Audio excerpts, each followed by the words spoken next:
Oke, selamat sore. Assalamualaikum warahmatullahi wabarakatuh. Waalaikumsalam warahmatullahi wabarakatuh. Selamat sore, Pak. Oke, akhirnya kita dapat Zoom juga ya. Tadi saya udah masuk, tapi ada Bu Herti ya, Herti Nurtanti di kelas itu.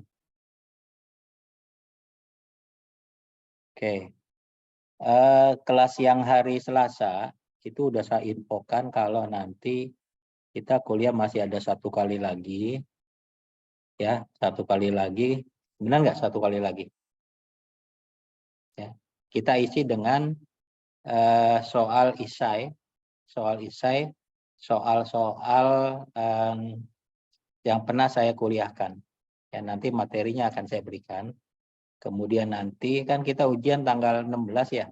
Tanggal 16 16 Januari kalau salah. Ya, nanti kisi-kisinya akan saya share juga ya. Nanti Anda pelajari dari situ ya. Tapi untuk soal UAS itu adalah soal-soal pilihan ganda semua ya. Soal pilihan ganda dan tidak artinya kalaupun ada hitungannya, hitungan singkat aja ya, nggak perlu menggunakan kalkulator. Tapi untuk isai besok yang minggu depan itu boleh Anda mempergunakan kalkulator atau mempergunakan laptopnya ya. Tapi nanti akan saya kasih waktu hanya sekitar 3 jam untuk menyelesaikan pada hari itu juga ya. Off cam aja nggak apa-apa ya. Silakan.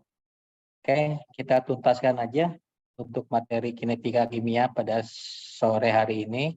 Karena memang katanya ada kelas lain ya sehabis kelas ini. Mudah-mudahan bisa cepat selesai ya. Baik, saya akan share screen penuntasan kinetika kimia.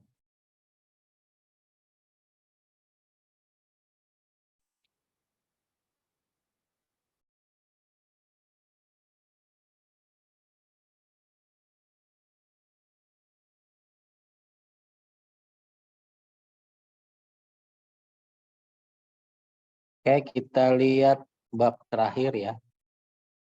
Bab terakhir ini ya. Ini aja kita bahas. Faktor-faktor yang mempengaruhi laju reaksi. Ya, kita telah mempelajari kemarin kalau yang namanya kinetika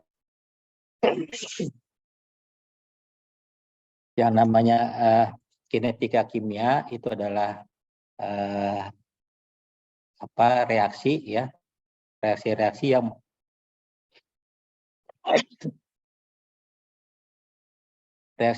yang berhubungan dengan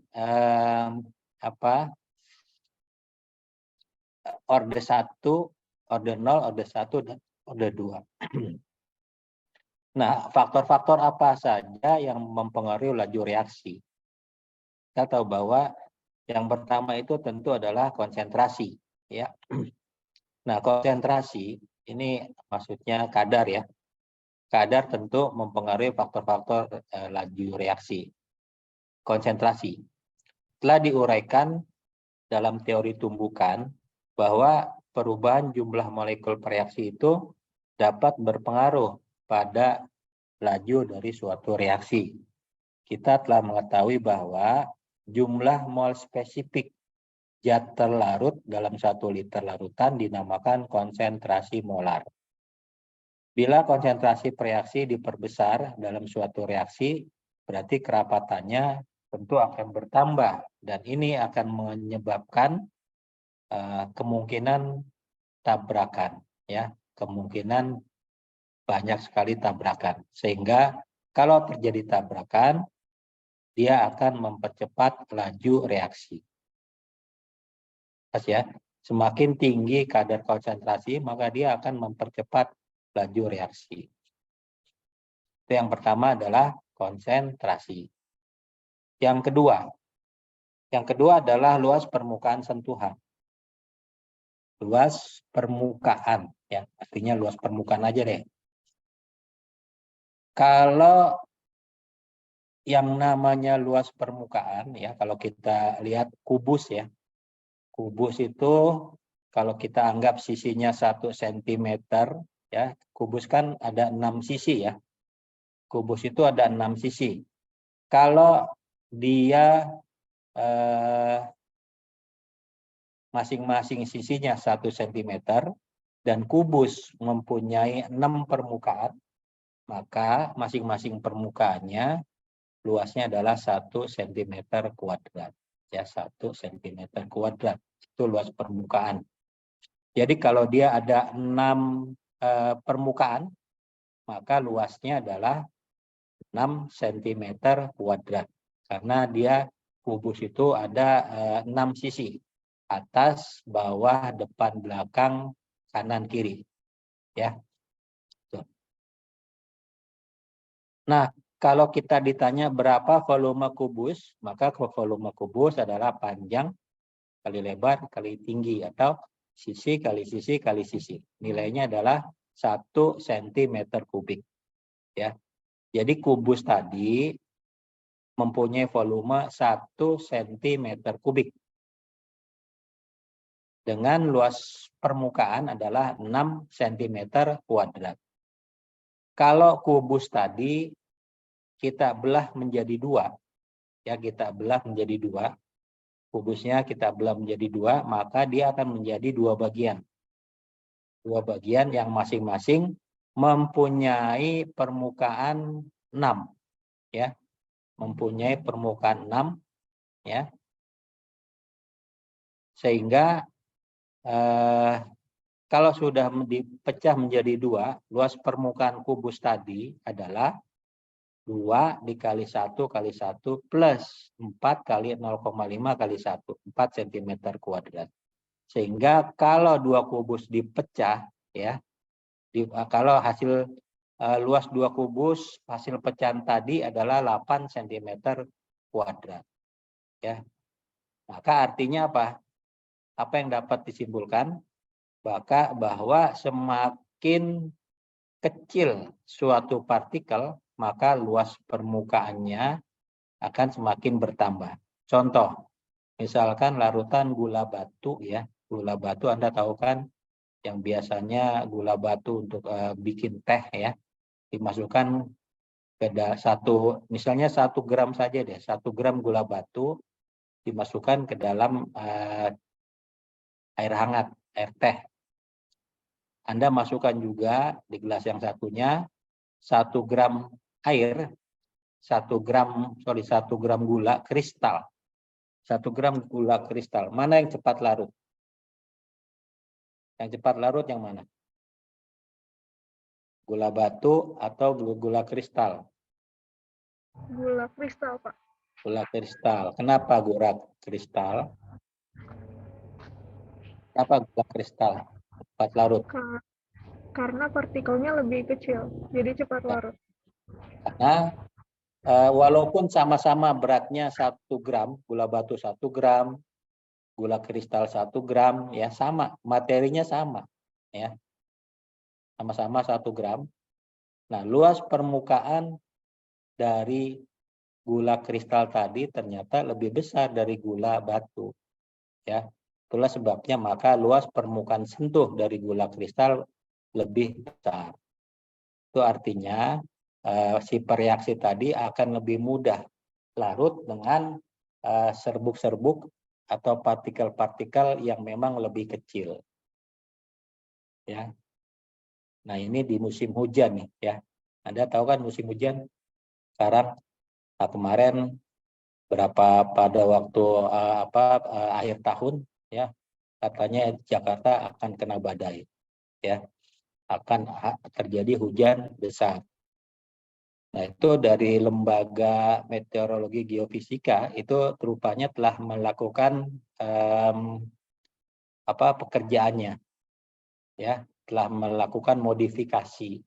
Artinya dia menerbangkan bertonton garam NaCl, ya, bertonton garam NaCl.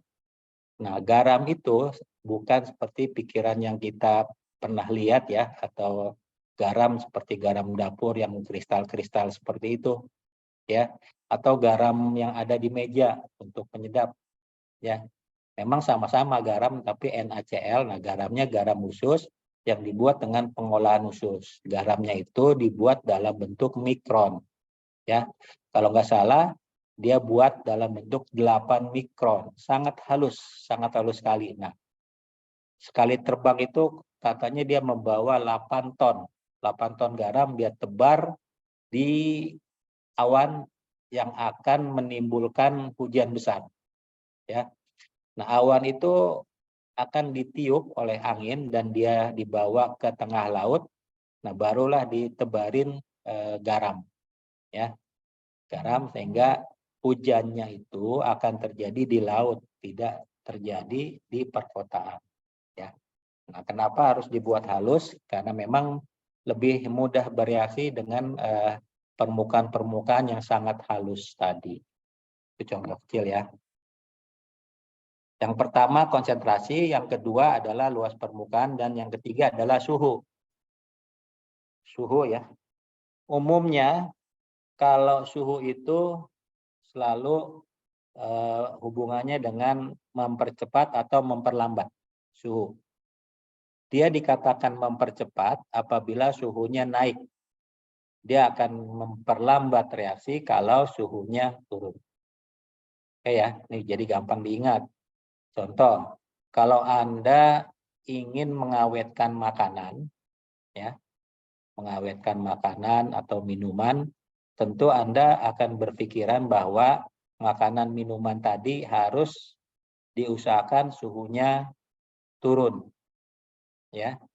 Kenapa harus turun? Karena untuk memperlambat reaksi kimiawi, ya, kimiawi dari perubahan bahan-bahan atau zat di dalam makanan tadi. Itulah sebabnya maka ditaruhlah di dalam kulkas.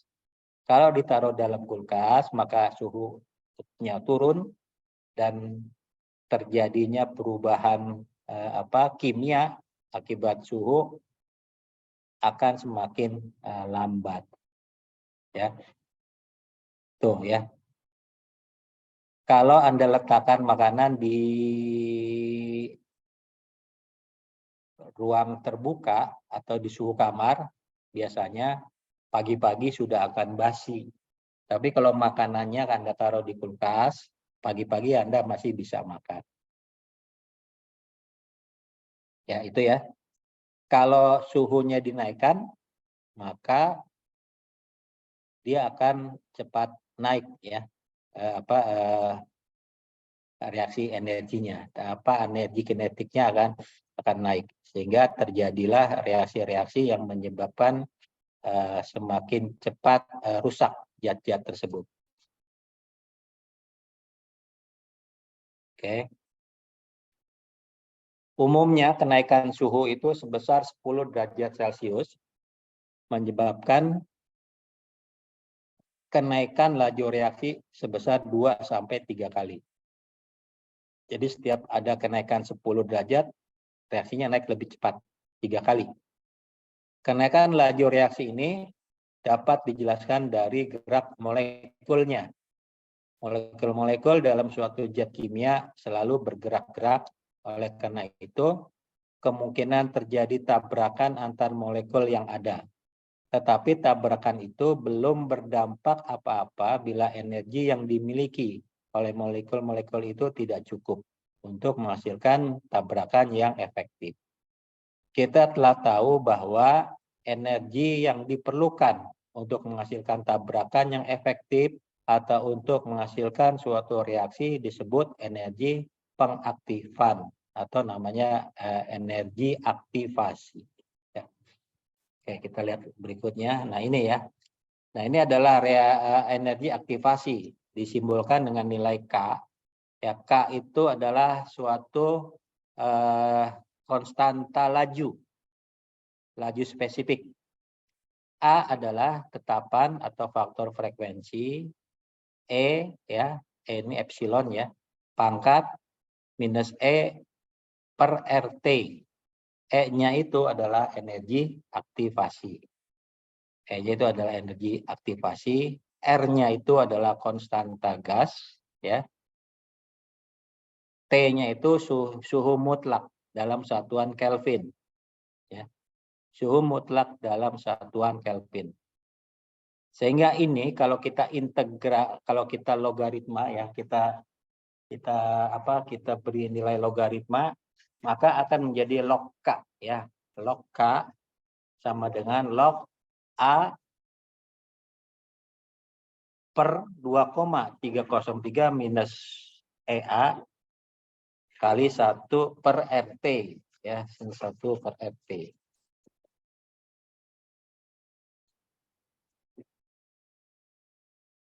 Oke.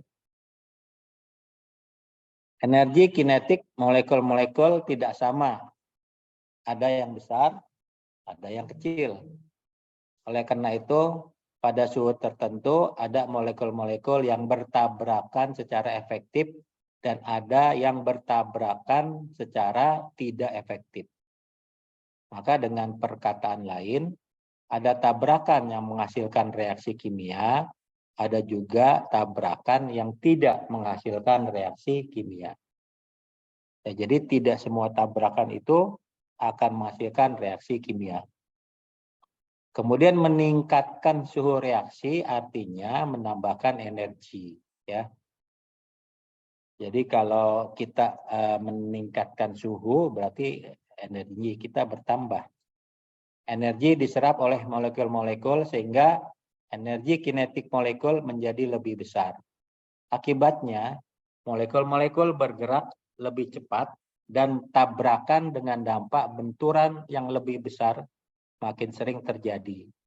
Dengan demikian, benturan antar molekul yang mempunyai energi kinetik cukup tinggi menyebabkan reaksi kimia juga akan semakin banyak terjadi. Tentu hal ini berarti bahwa laju reaksinya akan semakin tinggi. Ya. Semakin banyak benturan, maka terjadi energi kinetik yang banyak. Ya. Molekul-molekul tadi ya, kalau Anda panaskan, dia akan bergetar. Dia akan bergetar dan mempunyai energi dan akan bergerak membentur molekul satu dengan molekul yang lain. Molekul yang terbentur tadi akan menjadi panas ya, dan punya energi kinetik juga, dia membentur molekul yang lain ya. Sehingga kalau batang logam dipanaskan dari satu ujung ya, ujung A misalnya, maka ujung B, ujung yang lain juga akan panas ya. Itu kenapa? Karena terjadi getaran-getaran molekul ya. Oke, yang keempat. Yang keempat ini adalah pengaruh katalis. Pengaruh katalis. Salah satu cara lain untuk mempercepat laju reaksi adalah dengan jalan menurunkan energi aktivasi atau menurunkan energi pengaktifan suatu reaksi. Ya. Nih ya, maka untuk menurunkan energi aktivasi biasanya digunakan katalis. Katalis adalah zat yang dapat meningkatkan laju reaksi tanpa dirinya mengalami perubahan kimia secara permanen. Katalis dapat bekerja dengan membentuk senyawa antara atau juga mengabsorpsi zat yang direaksikan. Contoh di bawah ya, ini reaksi yang menggunakan katalis. Ya, disebut juga reaksi katalis. Prosesnya disebut katalisme. Biasa kan kalau namanya proses katalisme ya pakai isme-isme. Katalis suatu reaksi biasanya dituliskan di atas tanda panah. Misalnya kalium klorat KClO3 ya, KClO3. Ini dia akan berubah, akan berurai menjadi MnO2 KCl ini dalam bentuk solid ya, plus O2 dalam bentuk gas. Plus O2 dalam bentuk gas. Ya, jadi kemudian H2 dalam bentuk gas plus Cl ya, Cl2 akan berubah menjadi arang HCl. Nah, arang HCl ini dalam bentuk gas ya. Arang 2 HCl. Nah, pengaruh katalis terhadap laju reaksi. hidrolisis sukrosa, ya, hidrolisis sukrosa dalam air pada suhu kamar, walaupun berlangsung dengan penurunan energi bebas, tetapi berlangsung sangat lambat, sehingga dapat diabaikan. Bila konsentrasi ion hidrogen dinaikkan dengan menambahkan asam, maka reaksi akan berlangsung dengan kecepatan yang tidak dapat diukur. Ya, jadi dengan penambahan asam nih, ya asam itu bisa asam klorida, asam sulfat, ya. Nah, biasanya ion hidrogen itu konsentrasinya ya naik. Biasanya kecepatannya mungkin tidak dapat diukur. Ya. Anda pernah mereaksikan asam sulfat, ya. Asam sulfat dengan air saja deh, ya. Nah, asam sulfat pekat itu kan sangat pekat. Kalau Anda salah memasukkannya, maka dia akan terjadi reaksi dari dalamnya, ya, panas, ya. Sangat panas. Biasanya untuk itu air dulu ditaruh di beker, baru tambahkan perlahan-lahan asam sulfat yang sudah Anda ukur, ya. Jangan air dimasukkan ke dalam asam sulfat, terjadi gas H2, panas banget, ya. Oke, hidrolisis, ya, ini ditemukan oleh Edwards, terutama hidrolisis aspirin. Aspirin itu adalah zat apa? Untuk apa kegunaan aspirin?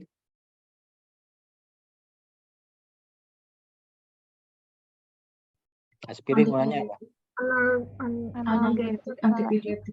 antipiretik. Analgetik, antipiretik. Masih ada nggak di apotek yang jual aspirin? Masih, Kak. Masih, ya. Pernah nggak Anda mendapati aspirin rusak tabletnya? Pernah nggak? Anda pernah tahu misalnya tiba-tiba di ruangan kok baunya seperti asam gitu, ya. Kok baunya asam nih, dari mana? Nah, pas diselidiki ternyata sumbernya adalah aspirin, ya. Aspirin yang sudah rusak atau sudah kadaluarsa. Nah, aspirin ini yang sudah kadaluarsa akan terhidrolisis. Ya, apalagi kalau suhunya sangat lembab, ya. Sangat lembab, ya. Sehingga aspirin ini akan berubah menjadi asam salisilat dan asam asetat. Ya. Nah, aspirin kan lengkap nih gugusnya, ya. Ada gugus karboksilat, ya, ada gugus apa ini asetat, ya. Kemudian dia terurai menjadi asam salisilat dan CH3COOH yang menjadi asam asetat. Nah, bau asam asetat itu yang sangat menyengat.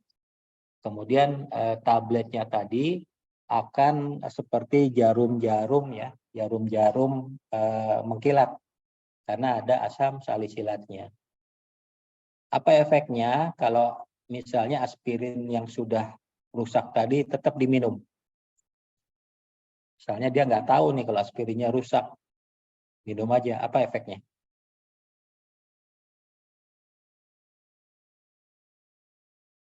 Coba ada yang tahu efek aspirin kalau yang sudah kadaluarsa diminum? Kan aspirin untuk apa? Analgetik, antipiretik. Terus tetap dia minum, apa akibatnya? Anda melihat nih, ada apa? Asam salisilat, ya. Asam salisilat itu apa? Biasa digunakan untuk apa asam salisilat? Antiseptik, ya, Pak. Iya, obat luar, ya. Iya, Pak. Untuk jerawat, untuk untuk kulit-kulit, ya, kulit-kulit agar terkelupas, gitu kan? Asam asetat gunanya untuk apa?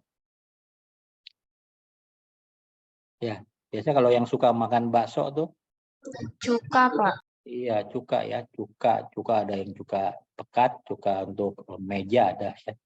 Nah, kita nggak kebayang, dua-duanya bersifat asam dan lambung kita juga bersifat asam, ya. Dimasukkan, ditambahkan asam, ya, akibatnya, ya, kalau memang dia kuat lambungnya sih bagus, ya. Artinya nggak ada terjadi apa-apa. Tapi kalau lambungnya tidak kuat, biasanya ada perdarahan lambung ya. Karena salah minum atau meminum aspirin yang sudah rusak atau kadaluarsanya. Ya. Jadi hati-hati kalau ada sediaan aspirin. Coba sering dicek obatnya, kadang-kadang suka rusak. Ya. Oke, katalis. Ya, katalis adalah suatu zat yang dapat mempengaruhi kecepatan reaksi tanpa ikut berubah secara kimia pada akhir reaksi. Ini saya ulangi kembali nih. Katalis adalah zat yang dapat mempengaruhi kecepatan reaksi tanpa ikut berubah secara kimia pada akhir reaksi. Kalau katalis negatif, artinya menurunkan kecepatan reaksi. Ya. Nah, mekanisme kerjanya bagaimana? Nah, mekanisme kerjanya katalis bergabung dengan substrat, membentuk senyawa kompleks. Kemudian terurai menjadi katalis dan produk. Ya, jadi katalisnya nggak berubah, hanya sebagai untuk mempengaruhi kecepatan aja. Jadi katalis bergabung dulu dengan substrat, membentuk senyawa kompleks, kemudian terurai kembali menjadi katalis dan produk. Oke, contoh S plus K. K ini katalis ya.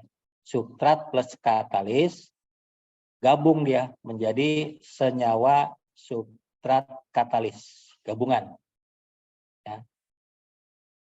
Nah, fungsinya apa? Yaitu untuk menggabungkan ini ya. Kemudian karena sudah terjadi reaksi kompleks, dia akan terurai kembali menjadi katalis plus produk. Nah, produk ini yang biasanya kita manfaatkan. Katalis biasanya menurunkan energi aktivasi dan mengubah mekanisme proses. Kemudian gunanya atau mekanismenya juga biasanya kecepatannya bertambah. Katalis dapat juga bekerja menghasilkan radikal bebas ya seperti CH3 ya metan yang akan mengadakan reaksi dengan cepat. Oke. Nah, rantai reaksi. Nah, rantai reaksinya kayak apa? Proses yang terdiri dari serangkaian reaksi yang melibatkan atom bebas adalah radikal yang berperan sebagai zat perantara. Reaksi rantai dimulai dengan pendahuluan, diakhiri biasanya dengan pemutusan rantai tahap terminasi. Oke, katalis negatif atau inhibitor adalah biasanya ini berguna juga sebagai pemutus rantainya ya, pemutus rantai yaitu dari senyawa kompleks diputus ya menjadi katalis plus produknya. Kemudian kerja katalis itu ada yang homogen atau heterogen, ada juga gas maupun cairan. Kemudian macam-macam katalis. Katalis homogen adalah katalis bereaksi berada pada fase yang sama ya. Homogen namanya, fasenya sama. Katalis asam basa ini ada juga katalis asam basa. Biasanya ini merubah menjadi fase cair. Katalis heterogen ini biasanya katalis bereaksi membentuk fase terpisah dalam campuran. Ada juga katalis dapat berbentuk serbuk padat. Ya, serbuk padat contohnya platina ya. Platina atau dapat juga berupa lapisan pada dinding wadah ya. Ada juga katalis kontak. Katalis kontak itu adalah proses katalis yang terjadi pada permukaan padat. Misalnya molekul bereaksi terabsorpsi pada tempat-tempat tertentu ya atau biasa kita sebut pusat aktif ya pada permukaan katalis. Dan biasanya ini melemahnya ikatan molekul bereaksi dan juga dapat menurunkan energi aktivasi. Ini katalis kontak. Oke, ada 4 ya faktor yang sudah kita bahas. Ada yang mau ditanyakan ya?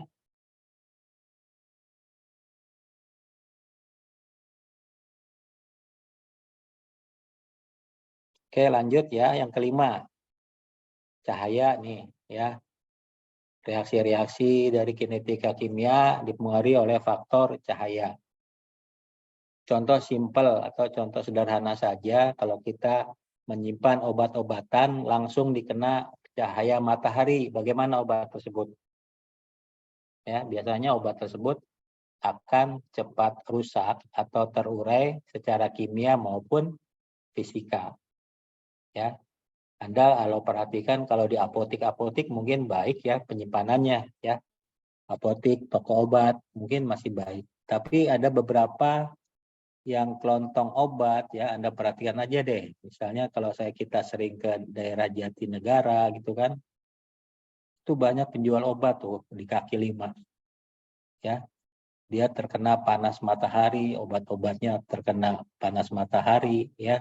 Kalau kita beli misalnya Enervon C bentuknya oranye ya. Kardusnya udah kelihatan pudar ya. Kardusnya aja pudar apalagi dalamnya. Coba Anda perhatikan dalamnya, pasti warnanya pudar. Belum lagi kalau tablet-tablet tersebut seperti multivitamin yang ada feronya ya, yang ada besinya. Biasanya tablet tersebut akan pecah-pecah ya. Itu jangan dibeli. Ya. Kita beli di tempat penyimpanan, di tempat atau di apotik yang memang baik penyimpanan obatnya. Nah, pengaruh cahaya itu berhubungan dengan radiasi cahaya. Radiasi cahaya dengan frekuensi yang sesuai dan energi yang cukup akan diserap untuk mengaktifkan molekul. Ya, jadi reaksi fotokimia ya ini biasanya tidak tergantung pada nilai K. Dan biasanya itu tetapan laju reaksi tidak tergantung pada suhu. Ya. Reaksi fotokimia diikuti oleh reaksi termalnya, ya, reaksi panas. Sehingga molekul menyerap satu kuantum energi radiasi. Kalau dia menyerap satu kuantum energi, ya, energi radiasi, maka biasanya memang seharusnya ya dia pasti akan bertumbukan dengan molekul-molekul sekitarnya, ya. Nah, karena bertumbukan tadi yang saya jelaskan awal tadi, akibatnya energi kinetiknya bertambah. Energi kinetik bertambah, berbenturan satu dengan yang lain, maka suhunya akan naik. Ya, suhunya akan naik. Nah, itu proses reaksi fotokimia yang diikuti oleh perubahan ya, nilai termalnya. Contoh, misalnya penyinaran ergosterol dengan sinar ultraviolet. Ya. Di dalam tubuh kita itu ada ergosterol ya. Dan biasanya kalau COVID dulu banyak orang yang berjemur tuh untuk mendapatkan vitamin D ya.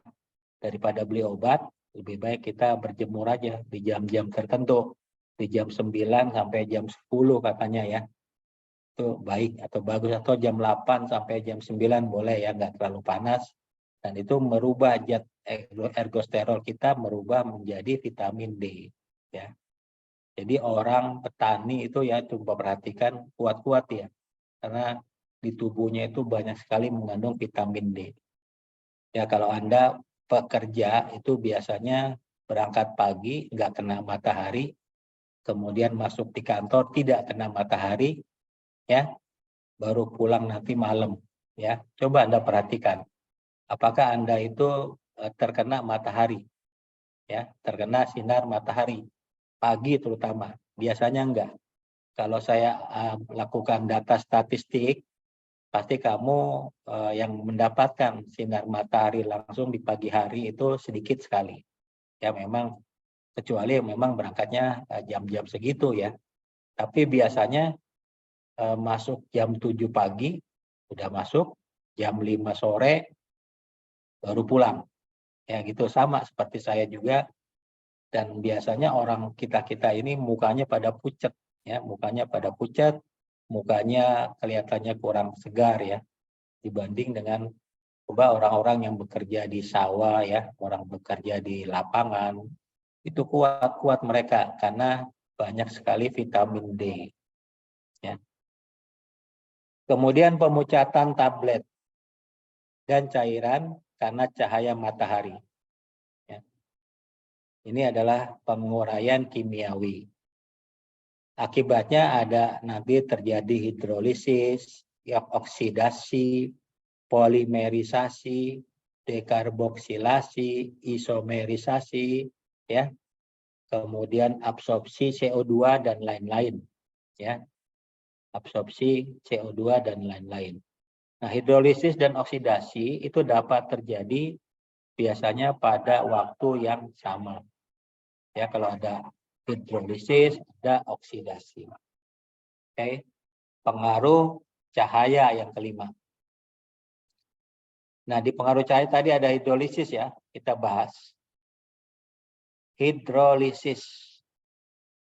Ini adalah penyebab utama kerusakan obat, terutama sediaan larutan air. Ya. Terutama itu sediaan-sediaan yang bersifat larutan, itu gampang sekali rusak. Hidrolisis molekuler. Ini reaksi air dengan ester atau etil asetat atau amida. Ya, contohnya adalah prokainamid. Kemudian hidrolisis ionik. Apa itu? Hidrolisis ionik. Yaitu reaksi ionik antar air dan ion garam asam lemah dan basa lemah. Ada juga hidrolisis molekuler.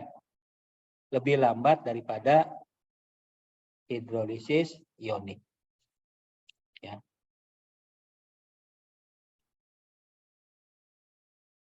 Reaksi hidrolisis itu biasanya dikatalis oleh H+ atau OH-. Dihidrolisis yang dikatalis oleh asam basa yang spesifik. Furosemid ya. Ini terhidrolisis dalam suasana asam dengan katalis H+. Kemudian prokain dalam suasana basa ya, katalis OH-. Dapat juga dikatalisis oleh spesies asam basa ya, katalis asam basa umum. Ya. Nah, kalau kita ingin menghindari suatu zat agar tidak terjadi hidrolisis, bagaimana caranya? Nah, ini adalah cara menstabilkan ya, menstabilkan karena hidrolisis. Ada beberapa cara, ya ini referensi saja yang mungkin perlu Anda baca juga ya. Yang pertama adalah menekan harga tetapan laju peruraian, K-nya ditekan, nilai K laju peruraiannya. Kemudian konsentrasi zat yang akan terurai sekecil mungkin. Laju K dikurangi, konsentrasi dikurangi, maka hidrolisis berkurang. Kemudian sesuaikan pH, ya, pH larutan disesuaikan, di mana senyawa tersebut menunjukkan laju reaksi terendah. Jadi Anda ukur suhu pH-nya, ya. Kalau misalnya pH-nya 8, ya 8, ya ternyata dia hidrolisis, ya harus diturunkan, ya. Kemudian kompleksasi,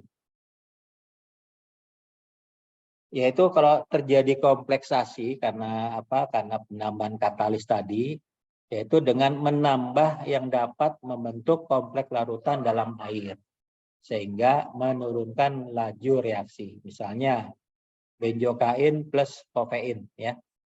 Benzokain plus kofein ini terjadi reaksi kompleks benzokain kafein, ya, karena ini bersifat katalis kompleks. Adanya kofein dapat menurunkan serangan katalis terhadap molekul benzokain dalam larutan air. Oke, contohnya adalah benzokain plus kofein. Kemudian yang keempat adalah menekan larutan. Menekan larutan yaitu menurunkan konsentrasi obat dalam larutan. Contohnya suspensi, ya. Anda tahu suspensi, ya. suspensi kan tidak homogen, banyak partikel-partikel yang memang tidak terlarut sempurna, ya. Dan ini ya kita turunkan jumlah obat yang terdapat dalam larutan tadi, ya kita encerkan kembali. Nah, pengurangan jumlah obat yang terhidrolisis, sehingga kalau suspensi tadi yang tadinya suspensi kadarnya 5%, kita turunkan menjadi 2%, ya sehingga terhindar dari hidrolisis. Yang paling ekstrim yaitu apa? Menghilangkan airnya, ya. Tapi ini agak susah menghilangkan air karena air itu adalah sebagai suatu pelarut yang utama, ya. Salam. Apa? Kopi. Kopi. Mana? Adanya yang keenam adalah adanya zat aktif permukaan. Adanya zat aktif permukaan.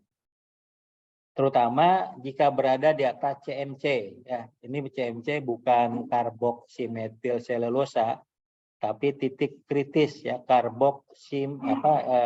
critical misel kritik, ya, titik miselnya. Karena zat aktif berada di dalam fase misel, sehingga terlindung dari serangan ion H+ dan ion OH-. Tergantung dari harga koefisien zat aktif di antara fase misel dan fase air.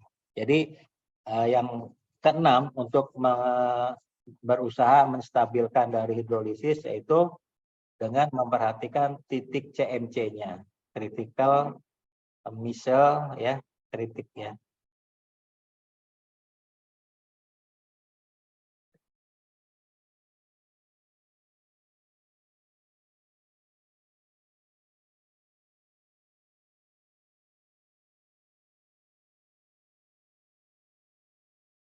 Kemudian oksidasi.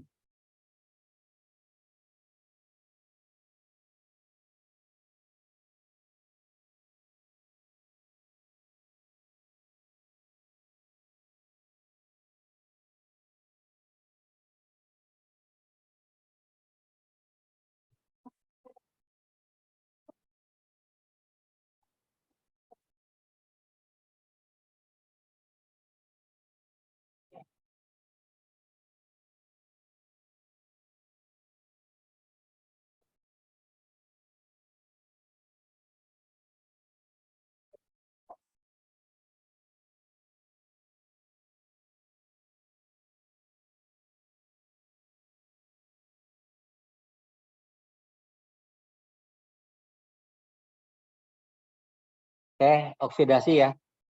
Apa sih oksidasi? Ya.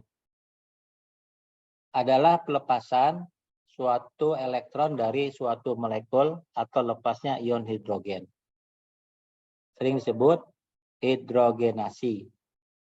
Ada juga namanya otooksidasi, yaitu reaksi yang melibatkan molekul oksigen dan terjadi spontan dalam keadaan atmosfer biasa. Kemudian minyak dan lemak mengandung ikatan tidak jenuh. Ya, biasanya itu minyak dan lemak yang mengandung ikatan tidak jenuh. Laju reaksi berbanding lurus dengan konsentrasi molekul pengoksidasi, tetapi tergantung pada konsentrasi oksigennya. Nah, usaha menstabilkannya apa? Yang pertama, menghidrogenasi hasil reaksi. Ya. Hidrogenasi hasil reaksi. Yang kedua, menggantikan oksigen. Oksigen diganti dengan gas inert, nitrogen di dalam wadah. Kemudian penambahan antioksidan, ya. Asam askorbat dan epinefrin. Ini biasanya juga distabilkan dengan gas inert. Kemudian mendapar larutan pada pH yang sesuai, kemudian menggunakan pelarut bebas logam, misalnya biasanya untuk mempercepat reaksi ini. Kemudian menghindari cahaya, kemudian simpan pada suhu yang rendah, ya, usaha penstabilan oksidasi. Kayak kelembaban. Kelembaban adalah tingginya tingkat kelembaban mempercepat proses degradasi. Juga dipengaruhi oleh suhu dan konsentrasi oksigen. Degradasi adalah reaksi terhidrolisis dan oksidasi adanya O2 dan air. Bila dibandingkan kelembaban 80% itu degradasinya lebih tinggi. Ya. Jadi kalau kelembaban itu ya di saat musim hujan sekarang ini ya, di saat musim penghujan itu di Jakarta kelembabannya sekitar 40-50%. Ya, artinya udara tidak banyak mengandung air karena airnya itu sudah turun, sudah hujan. Biasanya kalau udah hujan, kelembabannya turun. Tapi kalau menjelang hujan, itu kelembabannya tinggi, bisa mencapai 60 atau 70%. Dan biasanya kalau mau hujan itu sangat gerah ya, kita merasa nggak nyaman di badan, keringetan terus. Karena apa? Kelembabannya tinggi. Tapi kalau sudah turun hujan, suasana kembali nyaman dan tubuh juga nyaman juga ya, karena di udara tidak banyak uap air. Ya. Tapi rata-rata kota di Indonesia itu kelembabannya sekitar 60% ya rata-rata gerah itu ya. Apalagi kalau orang Bekasi ya itu gerah banget itu 60%, 70% kelembabannya. Biasanya di Jakartanya hujan, di Bekasi nggak hujan. Akibatnya kelembaban di Bekasi bisa lebih tinggi. Ya. Cara memperoleh kelembaban 75, 80, dan 85 pada suhu 50 derajat, yaitu menggunakan desikator. Ya, di mana di dalamnya dipasang hygrometer. Nah, kalau ingin dapatkan yang 75% pakai NaCl, kalau 80% KCl, 85% KNO3. Ketiga desikator dimasukkan dalam oven ya, 50 derajat Celcius selama 24 jam. Kemudian lihat hygrometernya telah tercapai apa enggak. Telah tercapai 75, 80, 85 sesuai dengan yang dikehendakinya. Oke, ini saja ya, ada beberapa contoh. Ini bisa nanti dibaca. Seperti misalnya, Anda lihat di industri roti ya. Industri roti kan biasanya memakai katalis juga. Memakai katalis dan dia pakai enzim. Enzim yang untuk mengembangkan tepungnya, rotinya. Ya, enzim Gimase. Ya, biasanya itu sebagai biokatalis. Nah, penambahan enzim itu ya itu dilakukan pada saat di peragiannya ya. Pada saat peragian maka dilumuri dengan enzim tadi. Nah, ragi yang dimasukkan atau enzim yang dimasukkan dalam adonan ya itu merubah glukosa ya dalam adonan menjadi etil alkohol dan karbon dioksida ya. Kemudian penguraian berlangsung dengan bantuan enzimase ya Gimase dan yang dihasilkan pada ragi. Nah, pada proses ini CO-nya ya akan berfungsi mengembangkan adonan roti sehingga rotinya akan semakin besar sesuai dengan yang kita inginkan ya. Banyaknya rongga kecil pada roti membuktikan terjadinya gelembung CO pada saat peragian. Oke, ini saja tambahan untuk kinetika kimia. Ini saya share ke PJ-nya nanti ya, biar bisa pelajarin. Oke, ada yang mau ditanyakan?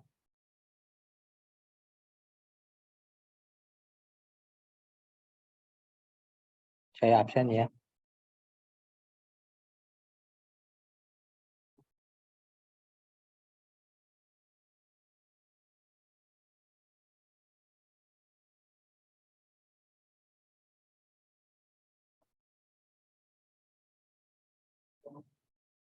Oke. Kopi, jadi kopi. Mesinnya masih bisa? Mesinnya masih bisa? Oh.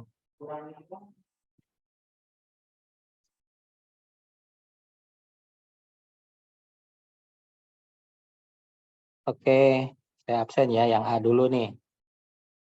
Tolong beritahu ada temennya yang udah masuk tadi, terus mental gitu kan. Pas di absen nggak kelihatan. Oke, ini ada 22 orang nih. Sarah, ada Sarah. Sarah Fauziah hadir Sarah. Bapak. Permata, Laila. Cuti Pak. Oh, cuti lagi ya. Oh, cuti gimana sih? Cuti semester ya? Iya Pak. Oh, Sylvia. Hadir Pak. Malakomalasari. Hadir Pak. Anissa. Anissa ada? Hadir Pak. Ada Gita Amelia. Hadir, Pak. Yusnia. Lulu. Siti Nurmaya. Hadir Pak. Roida. Hadir Pak. Florita. Hadir Pak. Putri. Hadir Pak. Parijan. Parijan ada? Azahra. Azahra. Arta. Hadir. Hadir, Pak. Azahira. Hadir Pak. Salsabila Wahyuning Tias. Hadir Pak. Ananda Maharani. Hadir Bapak. Siti Fatimah. Hadir Pak. Abdul Hafiz. Hadir, Pak. Deborah. Hadir Pak. Anita Hayatun Nufus. Lagi ada pasien kayaknya Pak. Oh.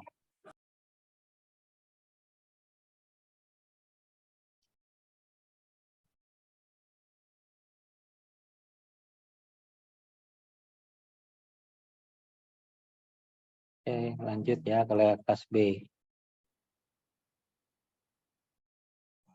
Pak, mohon maaf, Farizan hadir, Pak. Iya, iya. Parisan ya? Oke. Pak. Dia Ayu. Hadir, Pak. Anita. Hadir Pak. Romli.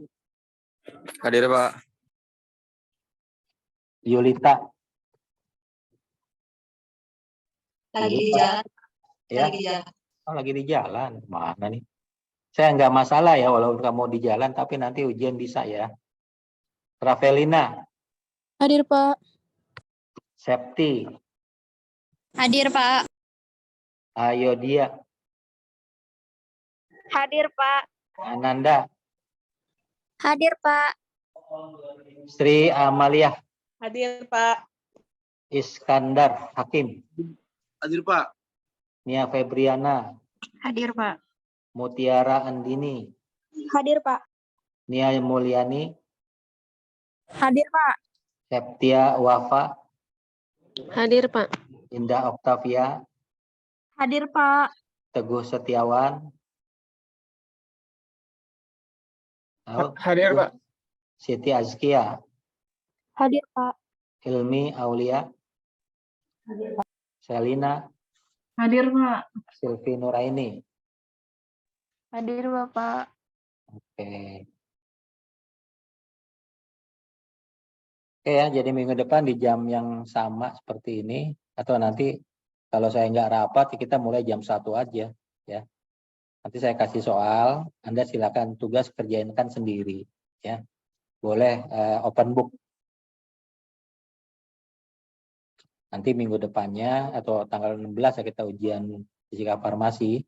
Itu nanti saya akan kasih kisi-kisi soalnya. Ya, mungkin itu saja pertemuan kita pada sore hari ini ya. Terima kasih atas perhatiannya. Assalamualaikum warahmatullahi wabarakatuh. Waalaikumsalam.